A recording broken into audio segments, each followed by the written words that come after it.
మొత్తానికి బెంగాల్లో కొత్త ప్రభుత్వం ఏర్పాటుకు మార్గం సుగమమవుతోంది. పశ్చిమ బెంగాల్ అసెంబ్లీ ఎన్నికల్లో ఘోరంగా ఓటమిని చవిచూసిన తృణమూల్ కాంగ్రెస్ ఇక ప్రతిపక్షానికి పరిమితం కానుంది. ఏకంగా ఆ పార్టీ చీఫ్ అపధర్మ సీఎం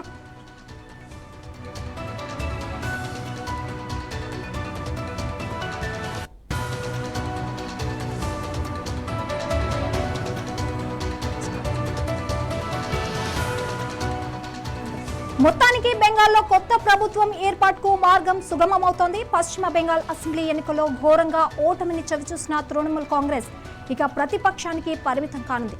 ఏకంగా ఆ పార్టీ చీఫ్ ఆపద్ధర్మ సీఎం మమతా బెనర్జీ సైతం భవానీపూర్ నుండి ఓటమి చవిచూశారు. అసెంబ్లీ ఎన్నికల ఫలితాలు విడుదల అనంతరం రాష్ట్రంలో ఉద్రిక్త వాతావరణం తలెత్తింది. అలాగే బెంగాల్ బీజేపీ నేత సువేందు అధికారి పిఏ చంద్రనాథ్ హత్యతో రాష్ట్రంలో పరిస్థితులు మరింత దిగజారిపోయాయి. మరోవైపు ఎన్నికల్లో పార్టీ ఓటమి పాలైన తర్వాత సీఎంగా మమతా బెనర్జీ తన పదవికి రాజీనామా చేయాల్సి ఉంది. కానీ తాను మాత్రం పదవికి రాజీనామా చేసే ప్రసక్తే లేదని తేల్చి చెప్పారు.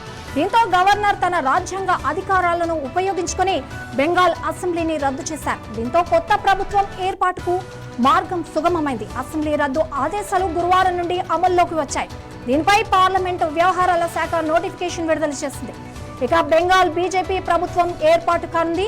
రేపు ఉదయం 10 గంటలకు కోల్కతాలోని బ్రిగేడ్ గ్రౌండ్ లో కొత్త ప్రభుత్వ ప్రమాణ స్వీకారం చేయనుంది.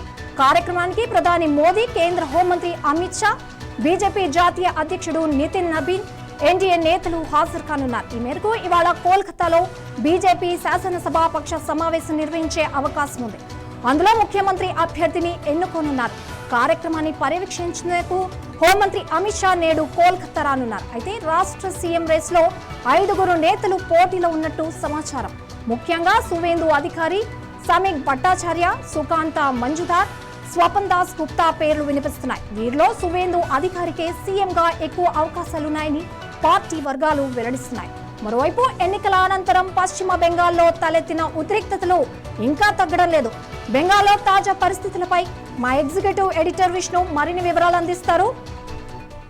Vishnu, over to you. Sangeetha, రేపు కొత్త ప్రభుత్వం ఏర్పాటు కాబోతోంది. ఇది మనకి రేపు ఉదయం కొత్త ప్రభుత్వం అయితే ఏర్పడబోతుంది. దానికి సంబంధించి వాళ్ళ శాసనసభ పక్షం అంటే బీజేపీ శాసనసభ పక్షం వాళ్ళ సమావేశం అవుతుంది. దాంట్లో అమిత్ షా కూడా దాంట్లో పాల్గొంటున్నారు. అమిత్ షాతో పాటు వీళ్ళందరూ కూడా మిగతా ఎమ్మెల్యేలు, కొత్తగా ఎంపికైన ఎమ్మెల్యేలందరూ కూడా అక్కడికి వస్తారన్నమాట. ఎన్నికైన వాళ్ళందరూ కూడా. దీంతో 15 ఏళ్ల తర్వాత మమతా బెనర్జీ పాలనకి తెరబడబోతుంది. బీజేపీ మొదటిసారిగా బెంగాల్లో అధికారం చేపట్టబోతుంది. అయితే మనం ఒకసారి ఎన్ని సీట్లు అనేది ఒకసారి చూసుకుంటే బీజేపీ 207 సీట్లు గెలుచుకుంది. ఇక్కడ టీఎంసీ ఏమో 80 సీట్ల వరకే ఆగిపోయింది అనమాట. కాంగ్రెస్ 2 ఇతరులు మిగతాయి కొన్ని గెలుచుకున్నారు అనమాట. మొత్తం 207 సీట్లు గెలుచుకున్నటువంటి భారీ మెజార్టీతో ఉన్నటువంటి బీజేపీ ఇప్పుడు పార్టీ పగ్గాలు చేపట్టబోతోంది. కలకత్తాలోని విశ్వ బంగ్లా కన్వెన్షన్ సెంటర్ లో ఇక సాయంత్రం 4 గంటలకి ఈ మీటింగ్ అనేది జరుగుతుంది. ఎమ్మెల్యేలు ముఖ్యమంత్రి అభ్యర్థిని ఎంచుకుంటారు. అయితే అమిత్ షానే పేరు ప్రకటించే అవకాశం అయితే ఉంది. ఆ పేరు ప్రకటించిన తర్వాత వాళ్ళు మిగతా వాళ్ళందరూ కూడా ఓటేసే ఆయన్నే శాసనసభ పక్ష నేత అంటే శాసనసభ పక్ష నేత అంటే సీఎం అభ్యర్థి కాదు చేసే అవకాశం ఉంది. మెయిన్ గా రేజ్ ఆఫ్ హ్యాండ్స్ అంటే ఎవరు చేతులు ఎత్తండి అని చెప్పేసి అంటారు కదా, ఆ టైప్ లో రేజ్ ఆఫ్ హ్యాండ్స్ లోనే ఎన్నిక అనేది జరిగే అవకాశాలు అయితే ఉన్నాయన్నమాట. తర్వాత రాష్ట్ర బీజేపీ అధ్యక్షుడు సామిక్ భట్టాచార్య గాని సువేంద్ర పేరుని ప్రతిపాదించే అవకాశాలు ఎక్కువగా ఉన్నాయని చెప్పేసి అంటారు. సువేంద్ర అధికారి బాగా ఎప్పటి నుంచో బీజేపీకి అండగా అక్కడ నిలబడ్డారు. బీజేపీకి బలమైనటువంటి ముఖ్యమంత్రి పదవికి బలమైనటువంటి పోటీదారు ఆయన. ప్రతిపక్ష నేతకు కూడా ఇప్పటిదాకా మొన్నటిదాకా మమతా బెనర్జీ గవర్నమెంట్ లో అయితే నిలిచారు. ఆయన ముఖ్యంగా ఏంటంటే భవానీపూర్ నియోజకవర్గంలో ముఖ్యమంత్రి మమతా బెనర్జీని మొన్నటిదాకా ఉన్నటువంటి ముఖ్యమంత్రి మమతా బెనర్జీని 15,000 ఓట్ల కంటే ఎక్కువ తేడాతో ఓడించేసేసి ఆమె కంచు కోటకి ఆమెకి గట్టి షాక్ అయితే ఇచ్చారు.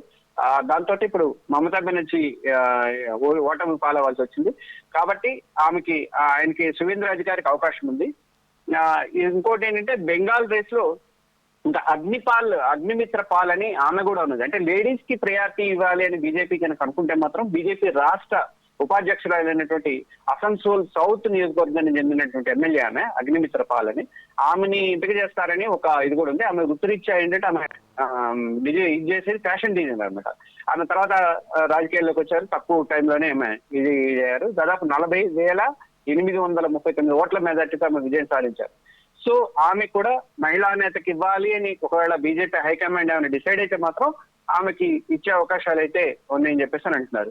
ఇక ఇంకొక రేస్ చూసుకుంటే సమీక్ భట్టాచార్య ఆయన కూడా ఉన్నారు. ఆయన బెంగాల్ బీజేపీ అధ్యక్షుడు, రాజ్యసభ సభ్యుడు ఆయన సమీక్ భట్టాచార్య. ఆయన పేరు కూడా సీఎం అభ్యర్థుల పరిశీలన అయితే ఉంది. పార్టీని సంస్థాగతంగా బలోపేతం చేస్తూ ఆయన అయితే కింద గ్రౌండ్ లెవెల్ నుంచి చేయడంలో ఆయన చాలా కీలక పాత్ర పోషించారు. ప్లస్ వివాద రహితుడు కూడా. అందుకనే ఆయనకి కూడా ఢిల్లీ స్థాయిలో మంచి గుర్తింపే ఉంది కాబట్టి ఆయనకు కూడా ఉండొచ్చు అని చెప్పేసి తెలుస్తుంది. అయితే మే 9 అంటే రేపు రవీంద్రనాథ్ ఠాగూర్ జయంతి సందర్భంగానే బీజేపీ ఈ ఏర్పాట్లు అయితే చేస్తుంది. ఎందుకంటే మేము రవీంద్రనాథ్ ఠాగూర్ అంటే బెంగాలీలతో పాటు మన భారతదేశంలో అందరూ కూడా అభిమానించే వ్యక్తి. అందుకనే ఆయన జయంతితో చేయడం అంటే మేము బెంగాలీలు తరపునే ఉన్నాము, బెంగాలీల తరపునే చేస్తున్నాము అని చెప్పేసి ఒక మెసేజ్ ని పంపడానికి అని చెప్పేసి రవీంద్రనాథ్ ఠాగూర్ జయంతి నాడు ఎంపిక చేశారు. ఎందుకంటే ఇంతకుముందు మమతా బెనర్జీ విమర్శలు చేశారు. ఏది మీరు అసలు బీజేపీ అనేది బయట పార్టీ, అది మనకు సంబంధం లేని పార్టీ, దానికి ఓట్లు లేదు అని చెప్పేసి ఆమె అన్నారు. అందువల్ల ఇప్పుడు ఆ ఉద్దేశంతోనే రవీంద్రనాథ్ ఠాగూర్ జయంతి రోజునే పెట్టాలని చెప్పేసి ఇప్పుడు కాదు, మొన్న ఎలక్షన్స్ అప్పుడే డిసైడ్ చేశారు. ప్రచారంలోనే మోడీ ఇదే మాట చెప్పారు. 4వ తారీఖు రిజల్ట్స్ వస్తే 9వ తారీఖు మేము ప్రభుత్వం ఏర్పాటు చేస్తామని అప్పుడే డిసైడ్ చేశారు అనమాట. అలా మొత్తానికైతే రేపు అంటే 24 గంటలు, ఇప్పుడు ఈ సాయంత్రం 4 లోపు మనకి ఎవరు ముఖ్యమంత్రి అభ్యర్థి అనేది తెలియపోతుంది. తర్వాత రేపు ఉదయం ప్రమాణ స్వీకారం అనేది దానికి ఏర్పాట్లు అయితే చేయబోతుంది అనమాట. కానీ చాలా రోజుల తర్వాత అంటే 1900 దాదాపు అప్పటి 1937 తర్వాత మొట్టమొదటిసారిగా రైట్ వింగ్ ప్రభుత్వం అనేది పశ్చిమ బెంగాల్ అయితే ఏర్పడబోతుంది అన్నమాట. Right Vishnu, thank you. బెంగాల్లో బీజేపీ ప్రభుత్వం ఏర్పాటుకు అంతా సిద్ధమైంది. ఈ కార్యక్రమానికి ప్రధాని మోదీ, కేంద్ర హోంమంత్రి అమిత్ షా కూడా రానున్నారు. సో కోల్కతాలో ఈ మేరకు ఈ కార్యక్రమం జరగనుంది. అండ్ దీనిలో రాష్ట్ర సీఎం రేస్లో 5గురు నేతలు పోటీలో ఉన్నట్టు సమాచారం. ముఖ్యంగా సువేందు అధికారికి ముఖ్యమంత్రి పదవి ఇచ్చే అవకాశం కూడా కనిపిస్తోంది. సో ఇది ఇవాల్టి అప్డేట్స్. మరిన్ని అప్డేట్స్ కోసం చూస్తూనే ఉండండి 9+ న్యూస్.